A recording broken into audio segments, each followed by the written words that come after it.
உண்மையிலே ஒரு களங்கம் இருக்கிறதோ, ஒரு பிரச்சனை இருக்குது. யார் இந்த சார்ங்கிறது இன்னும் விடை தெரியவில்லை.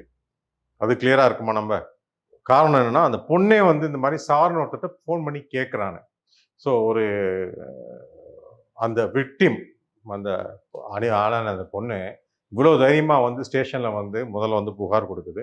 அந்த பொண்ணுடைய ஐடென்டிட்டி, அவருடைய பேரு, விலாசம், அப்பா, அம்மா எல்லாத்தையும் வெளியிடுது போலீஸ். என்ன? அதுக்கப்புறம் என்ன சொல்லுது போலீஸ்? சார் என்று யாருமே இல்லை. இத சொல்றது சென்னையுடைய கமிஷனர் ஆஃப் போலீஸ். அவருக்கு எப்படி தெரியும்? விசாரணையே நடக்காம, நீங்க எப்படி சார் என்று யாருமே இல்லைன்னு விசாரணை நடக்க முன்னாடியே சொன்னீங்க? ஆக மொத்தத்துல மூடி மறைக்கப்பட்டிருக்கு. 2வது விஷயம், இவன் வந்து சாதாரண குற்றவாளி அல்ல. போலீஸ் ஸ்டேஷனுக்கு அதிகமா வருகிறவன். இவன் மேல நிறைய குற்றச்சாட்டு இருக்கு. குற்றமும் புரிந்திருக்கிறான். அப்படிப்பட்ட ஒருவனை நீங்கள் அவ்வளவு இலவாக இந்த மாதிரி ஒரு இதில விசாரிச்சுட்டு விட்டுருவீங்களா? அவன் போயிட்டு தடயங்கள்லாம் அழிச்சிட்டு, அதுக்கப்புறம் திரும்ப அவன அரெஸ்ட் பண்ணி, அவன கூப்பிட்டு விசாரிக்கிறீங்க.